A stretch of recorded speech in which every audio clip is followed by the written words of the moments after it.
Ladies and gentlemen, thank you for standing by. My name is Krista, and I will be your conference operator today. At this time, I would like to welcome you to the DXC Technology Services second quarter fiscal year 2026 earnings conference call. All lines have been placed on mute to prevent any background noise. After the speaker's remarks, there will be a question and answer session.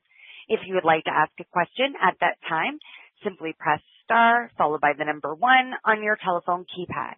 And if you would like to withdraw that question, again, press star 1. I would now like to turn the conference over to Roger Sachs, Head of Investor Relations. Roger, you may begin. Thank you, operator. Good afternoon, everybody, and welcome to DXC Technology's second quarter fiscal 2026 earnings conference call. We hope you've had a chance to review our earnings release posted to the IR section of DXC's website.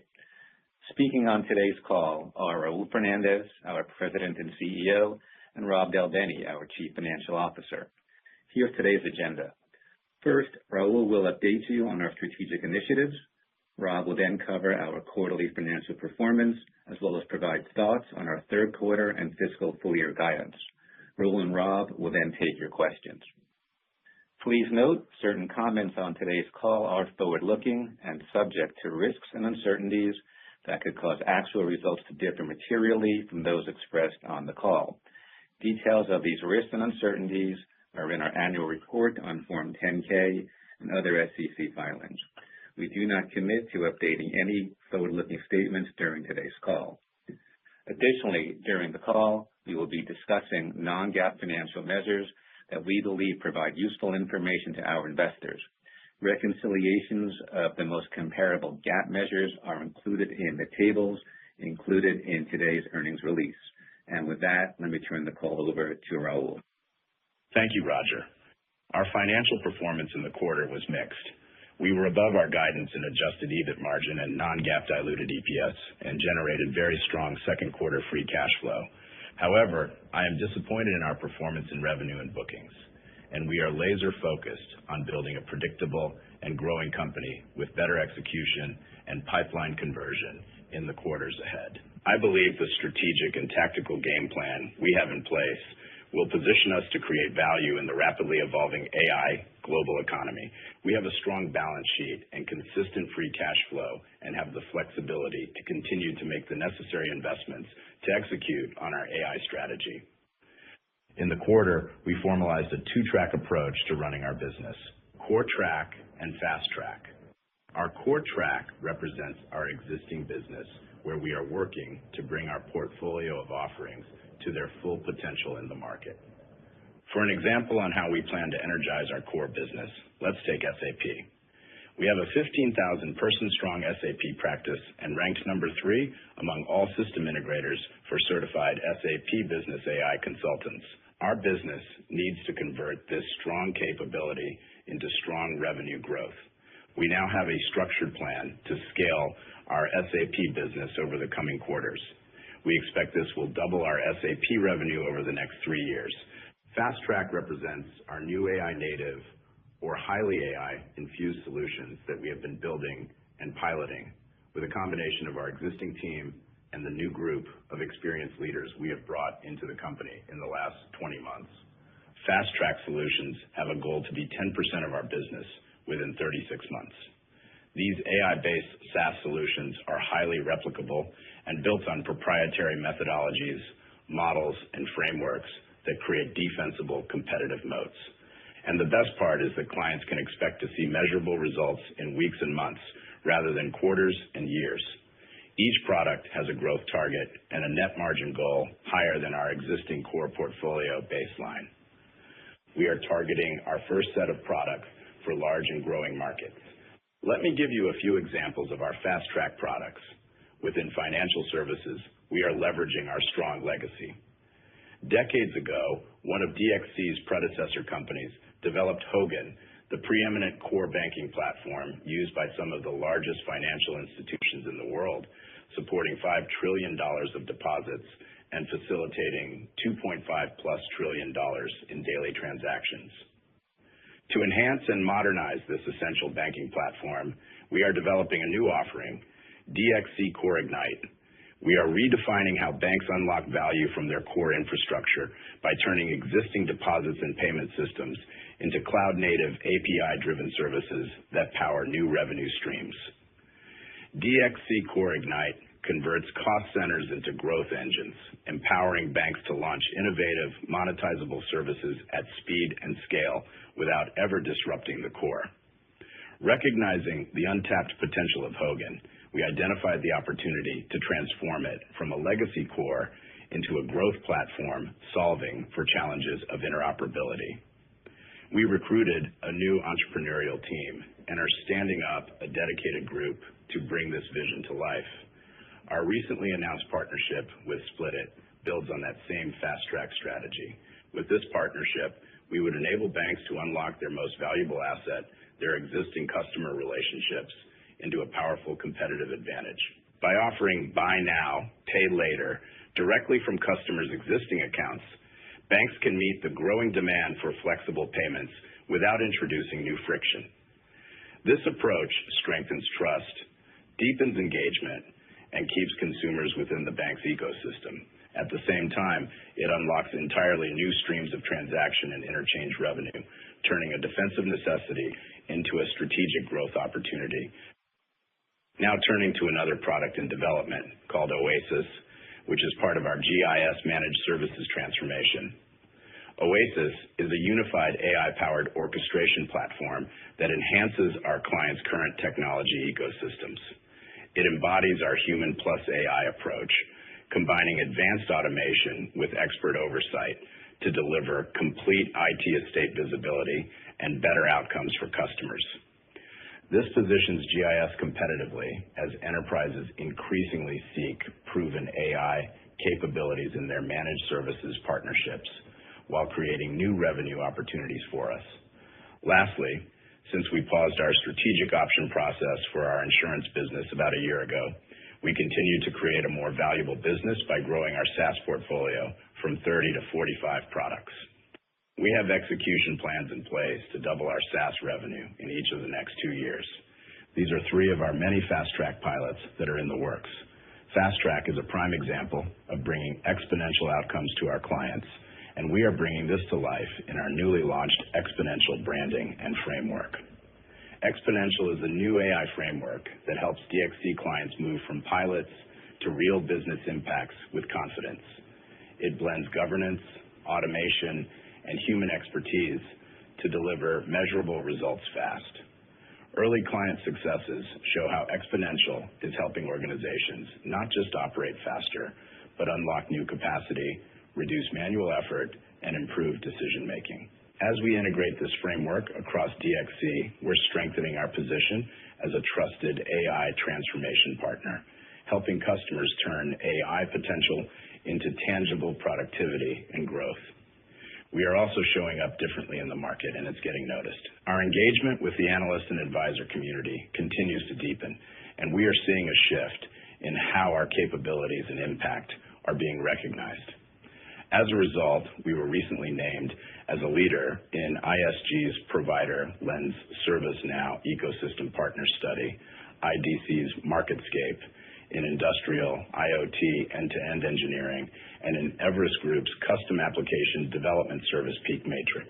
These recognitions matter as they validate the discipline and focus behind our strategy and help fuel confidence with our clients.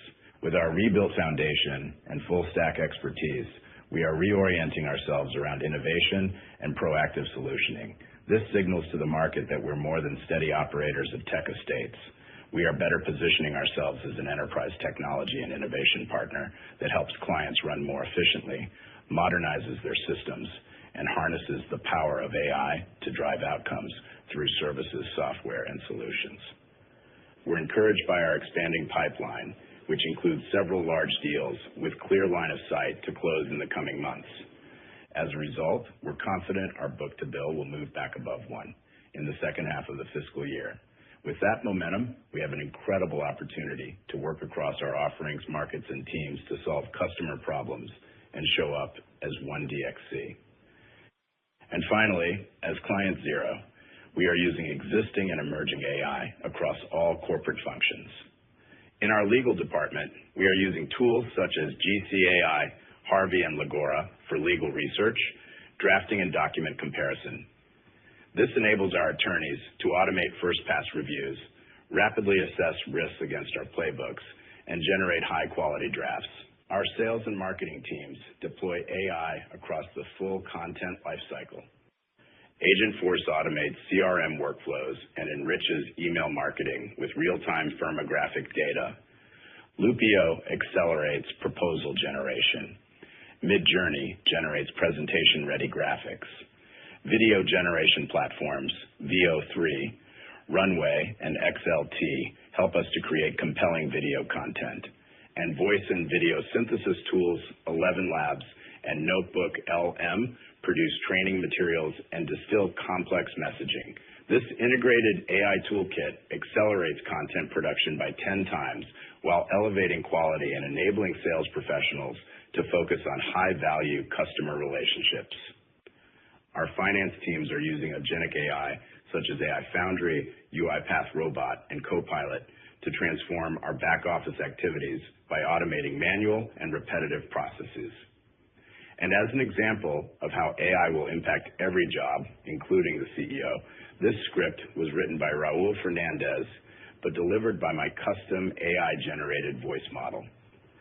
Now let me turn the call over to Rob. Thank you, Raul, and good afternoon, everyone. Today I'll go over our second quarter results and provide guidance for the third quarter and our updated full fiscal year 2026 outlook. Now, starting with the second quarter results.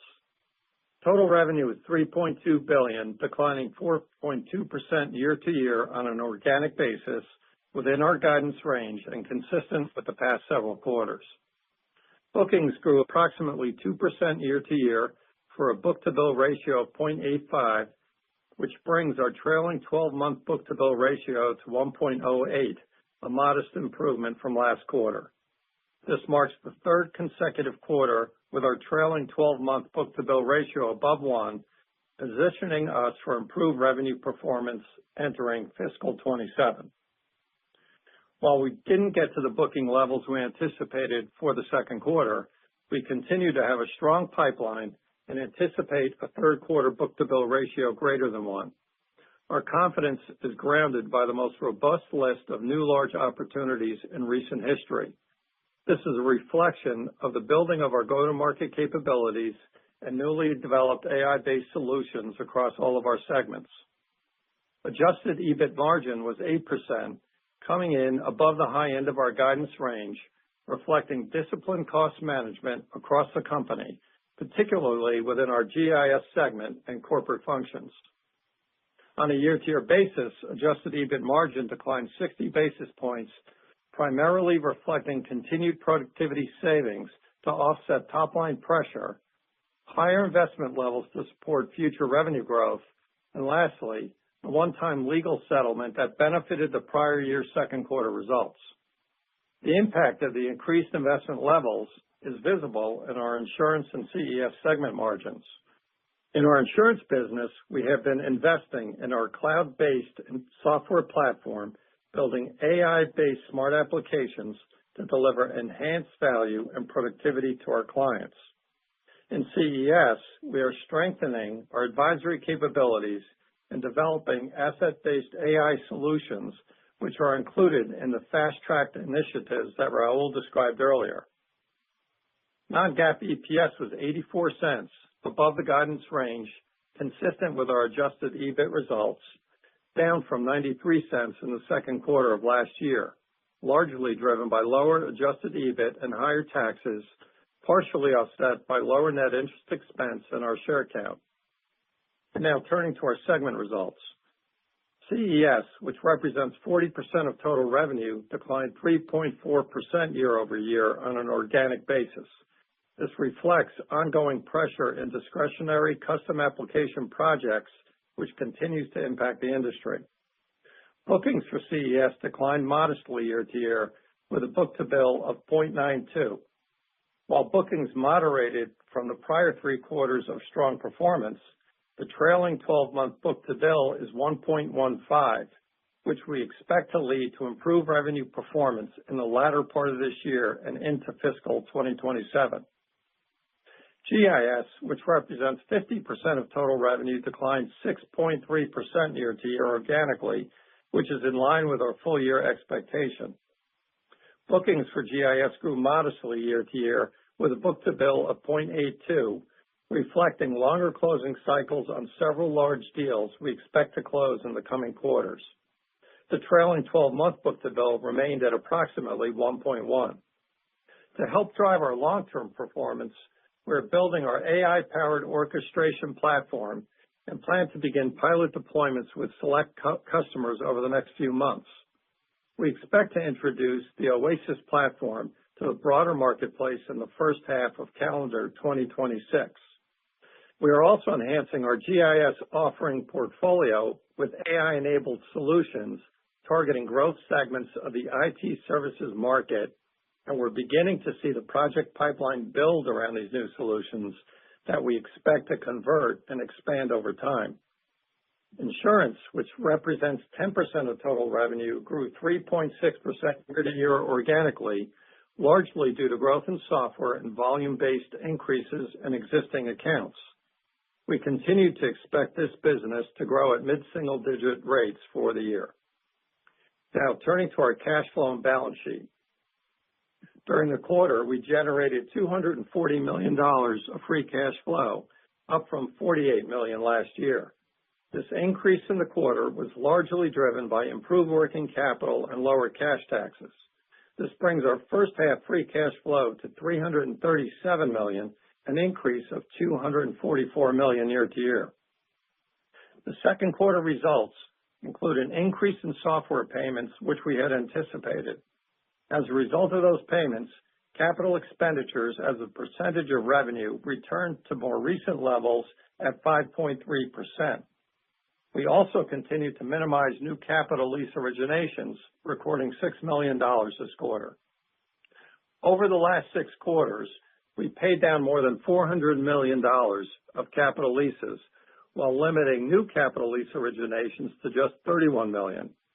These efforts, partially offset by currency movements on our euro-denominated bonds, have brought our total debt down $107 million to approximately $4 billion. Over the same time period, our ability to consistently generate strong free cash flow enabled us to increase our cash balance by more than $660 million since the start of fiscal 2025, bringing it to $1.9 billion. As a result, we have reduced our net debt by approximately $770 million, and in doing so, created additional financial flexibility. With this solid foundation, we will continue to execute with focus and discipline against our capital allocation priorities for the year that include continuing to invest in our business to accomplish our top priority, driving sustained profitable revenue growth.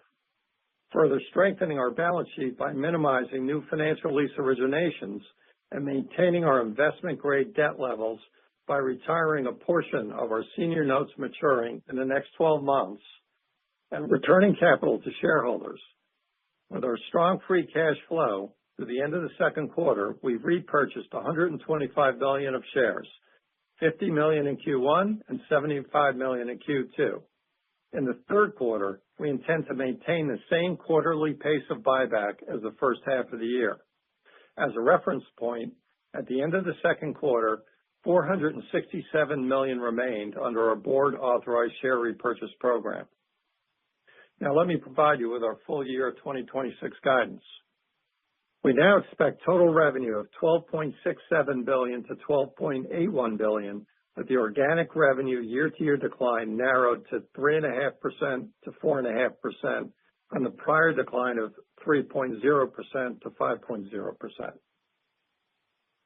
At the segment level, we expect CES to decline in the low single digits organically, with third quarter performance roughly in line with last quarter and an anticipated improvement in the fourth quarter as larger, longer duration deals ramp. GIS is anticipated to decline at a mid-single digit rate organically, and insurance is expected to grow organically at a mid-single digit rate in line with recent performance. We continue to expect adjusted EBIT margin to be between 7% and 8%, and we continue to expect non-GAAP diluted EPS to be between $2.85 and $3.35. We are increasing our full-year free cash flow from approximately $600 million to approximately $650 million, driven by our updated view of working capital and help from the new tax law legislation. With strong first-half working capital performance, we anticipate a more balanced cash flow cadence over the course of the year relative to prior years that was more heavily weighted toward the second half. Now for the third quarter of fiscal 2026, we expect total organic revenue to decline 4% to 5%. We anticipate adjusted EBIT margin in the range of 7% to 8%, and finally, non-GAAP diluted EPS of 75 to 85 cents. With that, let me turn the call back over to Roger. Thank you, Rob. We'd now like to open the call for your questions. Operator, can you please provide the instructions? Thank you. We will now begin the question and answer session. If you would like to ask a question, please press star 1 on your telephone keypad to raise your hand and join the queue. And if you would like to withdraw that question, again, press star 1. We also ask that you limit yourself to one question and one follow-up. For any additional questions, please re-queue. Your first question comes from the line of Bryan Bergin with TD Cowen. Please go ahead. Hey guys, good afternoon. Thanks. Wanted to start on CES. So you got, I guess, a quarter or so under the belt of your new lead there. Can you talk about just how that business is kind of faring under the covers? Talk about any early areas to improve, particularly on the go-to-market to restart momentum and bookings. Any natural disruption that's occurring here just in the early stages. And then, Rob, you just mentioned CES picking up, I think, in 4Q. Is that in hand, or is that go-get type of revenue still? All right, let me just start. We look at everything as in terms of each of these offerings as core track and fast track. So let me start on the core track. There are many elements of that business and that operation that Ramnath has really dug into and has a very targeted goal and go-to-market plan to improve. Our SAP share in the marketplace is high from an engineering standpoint, but it's not commensurate with the revenues that we get from that practice. So that's a really good example of a core part of the business that we just have to operate at a much better functional level. So there's 2 or 3 other major areas that have revenue implications, that have pipeline implications, both longer-term projects, bigger projects, as well as smaller, shorter cycle projects. On the fast track, as I mentioned in the call, that's an area that we're super excited. We're using our legacy as leverage, and we are building on top of some incredible technical connections and footprints that we've got with Hogan Software to very quickly, on a fast-track basis, develop and deploy agentic solutions that will unlock many new services for our existing banking customers and new ones. And you saw a little bit of that in the release with Split It as well. So coming in very quickly and having a huge impact since the end of July, joining the team. And so I'm very happy with the progress there. Let me turn it over to Rob. Yeah, Brian, on your question on fourth quarter, is it in hand or a go-get?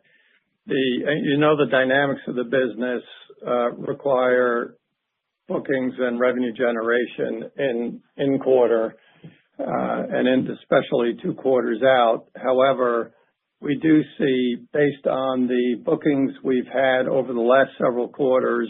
Phone 1 disconnected. Oh, are you there? Can you guys hear me? I'm still here. Okay, good. Thank you. Sorry about that.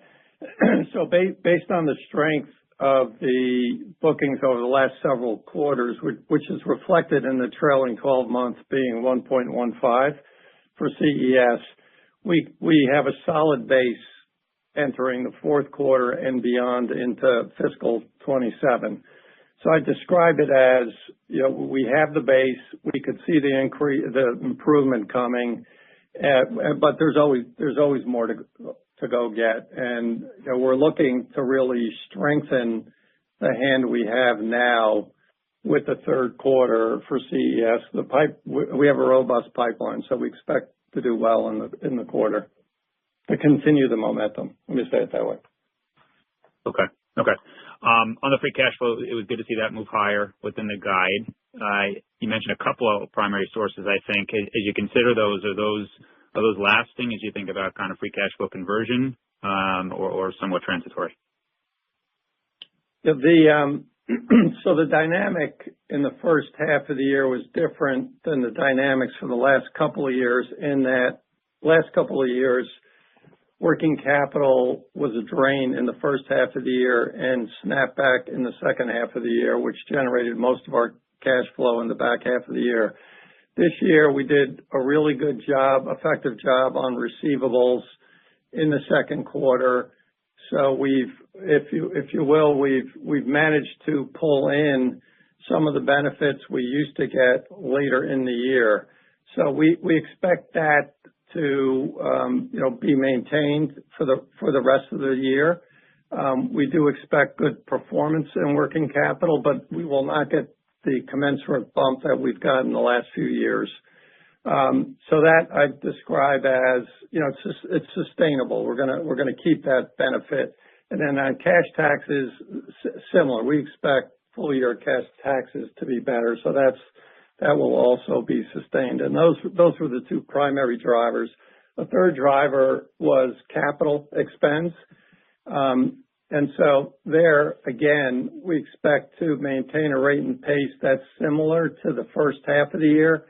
However, I will say if opportunities come around that are worth deploying more capital, we will do that, and we won't hesitate. Okay. Thank you. You're welcome. Your next question comes from the line of James Faucette with Morgan Stanley. Please go ahead. Hey, guys. Thanks for the question. It's Antonio on for James. I wanted to ask about the GIS business, if maybe you could walk through any trends in that business, and then specifically within Hogan, how that fits into GIS and any trends you're seeing there would be helpful. Thanks. Yep. So Hogan is part of the CES offering, and the new product development, and the team is all under Ramnath. On GIS, we've got a great upward tick on all kind of customer related elements. So our scores are higher, our churn is lower. From an operating statistical standpoint, we're finishing probably the best 2 quarters of uninterrupted service across the board around the world. So super solid from a foundation standpoint, from an operating standpoint. Again, new products are the key, not just for generating more revenue opportunities for us and more pipeline, but for us to change the narrative, frankly, from a safe pair of hands of legacy to a safe pair of hands for legacy and innovators for today's AI economy. So I feel good across all the offerings, the 3 offerings, that we've laid the right foundation. Rob? Yeah, and Antonio, I would just add a little to what Raul described. Our year to date, we have had the project-based services marketplace has experienced difficulty across the board. So it impacts us not only in CES, but also in GIS. So that's been prevalent through the first half of the year. I will say, though, that the momentum is building in GIS from a pipeline perspective. And our large deal, I mentioned it in the prepared remarks, the large deal pipeline has been building. We've got a robust list of opportunities.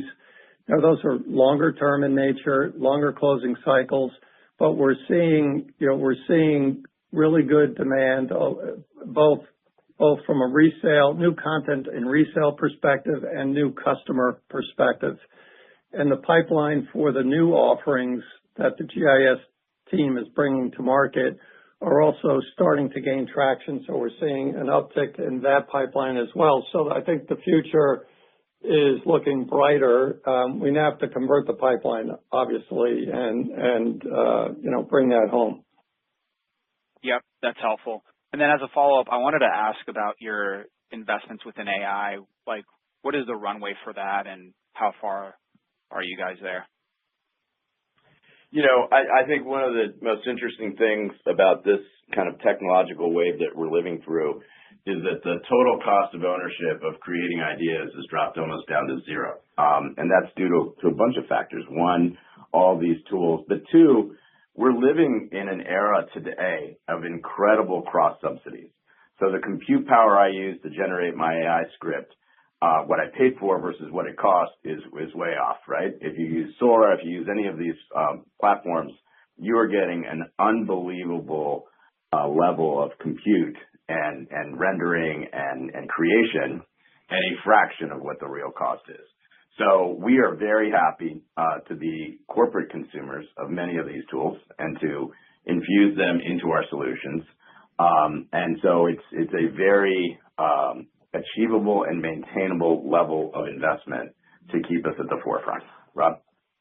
Yeah, and I'd just add that we have the capacity with the balance sheet that we've built over the last 18 months to make the necessary investments and take advantage of opportunities when we see them. Great. Thank you both. Your next question comes from the line of Jonathan Lee with Guggenheim Partners. Please go ahead. Great. Thanks for taking my questions. First from me, can you help calibrate what's contemplated across your revenue and margin outlook range from a macro perspective and a project ramp perspective, particularly as it seems there's some variability contemplated quarter to quarter in the back half from a margin perspective? Yeah, Jonathan, in the back half of the year, from a margin perspective, if you took the midpoint of the range, it's pretty consistent. And I would describe it this way, that in that guide, we don't anticipate any significant changes to the macro environment. So we're not dependent on any uptick in the economy or anything, any other up or down, any big changes economically that would drive increased demand or decreased demand. So it's pretty stable in terms of our assumptions. We're basing our forecast strictly on backlog, our own data, backlog, pipelines, conversion rates, and all the metrics you'd expect us to be utilizing. That's good color. And just to follow up, what in your customer conversations gives you confidence in your ability to close these large deals that are in your pipeline, especially given the competitive pricing environment that some of your peers are highlighting? And are there any concessions that you may have to provide to close these deals? I've been personally active selling a lot of our new offerings and previewing them to CEOs, CTOs, COOs, et cetera. And I am just really energized by the interest, the sincere interest, the fact that we are showing up with brand new ways of doing things with tools at an enterprise and global level. And so I think the narrative, the conversation changes as we have more of these proof points out, as we deploy more customers with these new tool sets, and it'll build upon itself. But I think the great work we've done for the last 20 months to get this stuff together as a really solid foundation for new growth with new products is terrific, as well as solidifying, all of the legacy work that we continue to do, and frankly, will continue to do, because these systems will evolve, they will change, but as all of us have been in technology, it always appears like it's going to change faster than it actually does. Yeah, and I'd just add one final point on that in terms of concession. Our pricing has been stable. We look at the last several quarters, there's been stability in pricing. Yeah. Appreciate that, Rob. Welcome. Your next question comes from the line of Tien-Tsin Huang with JP Morgan. Please go ahead. Hi, thanks so much. Just thinking about the Core Ignite product there, is that going to be, are you going to go after the back book of Hogan, or is this really a new opportunity? I'm just asking if you're converting existing Hogan account, thinking about the revenue change there, if you flip to a SaaS or a subscription model under Core Ignite, what's the delta between that and the legacy Hogan account? Everything that we are building with Core Ignite is accretive and additive. It is not cutting into any existing terms. What's really cool is because we've got the legacy relationship, we built the thing, and we know the code in a way that nobody else does, and frankly have some data rights that are pretty interesting. We are uniquely positioned to do this in a way that no one else can do as quickly, as well, and with a high level of technical confidence in being able to deploy an enterprise-grade solution. And well, you've been at this for a while, so thinking about this ability to break the linearity and go after more of this subscription type or this kind of new model. Do you feel like with AI and this product push you're discussing, this is really a turning point for that? Absolutely. Look, when I started, AI was still in experimentation. A lot of what was machine learning was being used as AI. And now we really have revolutionary products that are literally leapfrogging existing players on a week-over-week basis.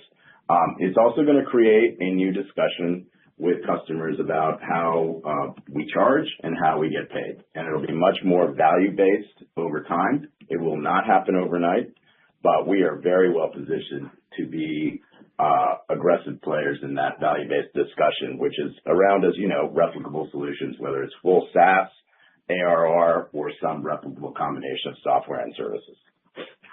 Okay. No, thank you for that. Rob, if you don't mind, just one quick question. Forgive me for the third one. Just thinking about this segment profits, I just want to make sure I caught that. Any call-outs as we model out the rest of the year across the three segments here and what to consider on the profit side? From a segment perspective, no real call-outs in terms of different trajectories for what we have in 2Q. Thank you. So okay, you're welcome. Your next question comes from the line of Jamie Friedman with Susquehanna. Please go ahead. Raul, I'm not sure if that was you or your digital twin, but the creativity is noticed. I don't want to be tone deaf to that, and it sounds different. So I'm just wondering, first of all, in terms of how you're going to operate, manage, and disclose Fast Track, how should we be thinking about the kind of, is it champion challenger? Is that going to be a laboratory? How are you going to incubate the Fast Track opportunity? Yeah, well, thank you. I used the tool over the last few days, and it just kept getting better and better, and so I thought I'd try it. So yes, the script was written by me, but delivered by my AI twin. But this is really me. So the answer to that is, in the beginning of the new fiscal year, we're going to have more clarity and more information to share on how these, what are currently pilots and products in production and early stages of client, use, and give you a much better roadmap for the ramp up of those. And look, we are going after, we talked about a handful today. We're going after more than the ones that we talked about. Not all of them will be successful, but only a few of them need to be successful to help change the revenue trajectory of this company. And I'm super excited again about the creativity, the product focus we have, and really the biggest thing for me is the replicability. These are not one-off solutions that have to get built or rescoped over and over again. These are built to be replicable, and they're then built also to have a higher gross and net margin contribution. Interesting. And then, it makes a lot of sense to me to refresh the Hogan platform. Obviously, it was a real landmark platform of the industry. Is there any sizing that you can share? I think the last disclosure on Hogan that I remember were a little dated. Anything that you could share? How big is it today? Do a lot of financial institutions still run it? How meaningful is it as any dimension of the business? Anything you could share about Hogan would be helpful. Yeah. And again, like I said, we're as we enter the new fiscal year, we'll have some existing customers to talk about that are already using it. But I think the way to think about it is that it's not a revival, it's an extension of Hogan in a very lightweight manner, in an AI API-centric manner that's going to allow the banks, the customer here, to offer new services at a fraction of the cost and speed. And because we have this legacy, meaning know the code, have access to the code, have maintained the code, we're in a unique ability to leverage it. So it's a core banking platform and system. Some of our customers have used derivative versions. So we're not going to be in the business of trying to rebuild that. We're in the business of trying to expand and extend it using AI and create value for our customers, the banks, and create obviously value for ourselves. Great. Thanks for the call. I'll drop back in the queue. Your next question comes from the line of Brad Clark with Bank of Montreal. Please go ahead. All right. Thanks for the question. You mentioned in the quarter, cost discipline driving some margin upside versus the guide. As you think longer term, DXC has been taking cost out of the business for a while. How sustainable do you think these sort of cost management, cost takeout measures are in terms of growing, aspirations to grow EBIT margin longer term? Thank you. Yeah, Brad, this is Rob. So we've demonstrated that over a sustained period of time, we could manage costs to maintain margin levels, and I'm confident we could continue to do so. And when revenue stabilizes and beyond, it will provide a great platform for us, and we will maintain the spending discipline. It will then provide the platform for growing margins. So I feel especially now with enablement of AI tools internally, we will continue to tightly manage spending, drive productivity from a margin perspective. Brad, as client zero, I've mentioned many of the internal products that we're using across every business function. One that I mentioned in the first call was our agentic SOC solution that we're now taking to market with our partner 7AI. That has been running in place, and clearly that's going to have, from an operating standpoint, from an operator standpoint, a positive cost structure in terms of how we operate in the coming years. Again, that's not fully baked into next year's guidance, which we're still working on, and we're still working on the rollout of the product in terms of not just using it internally, but reselling it externally. Very helpful. As a reminder, if you would like to ask a question, please press star 1 on your telephone keypad. Your next question comes from the line of Darrin Peller with Wolfe Research. Please go ahead. Hi, thanks. This is Paul Obrecht on for Darrin. Can you provide a bit more detail on how you're thinking about headcount strategy going forward, especially as we think about AI being increasingly embedded across really every facet of the business, it sounds like? Yeah, sure. I'll give you a little bit of color commentary, and then Rob will kick in. Look, I think the traditional labor pyramid and the traditional way of thinking about labor in terms of onshore, nearshore, offshore will be obsolete. Will it be obsolete in 3 years, 6 years, 5 years? I don't know. But the pyramid will start looking more like a diamond, and at the bottom of it are going to be AI agents. And part of what we're doing is making sure that our workforce is skilled to continue to move up the value chain as we deploy these swarms of agents to do work that was done by level 1 and level 2 engineers.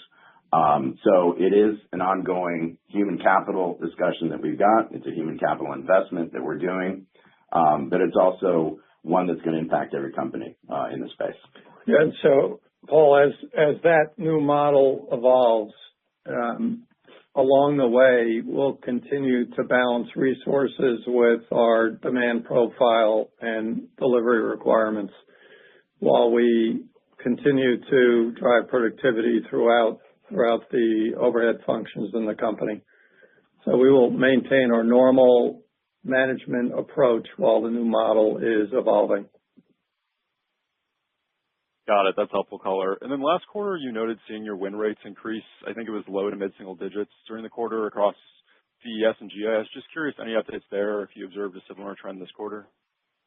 Yeah, I'd say quarter to quarter they were stable. So no real change in trajectory. Got it. That's helpful. Thank you. Welcome. Your next question comes from the line of Rod Bourgeois with Deep Dive Equity Research. Please go ahead. Hey guys. Hey, I have a general question about your fast track solution plans. I like the sound of these new plans.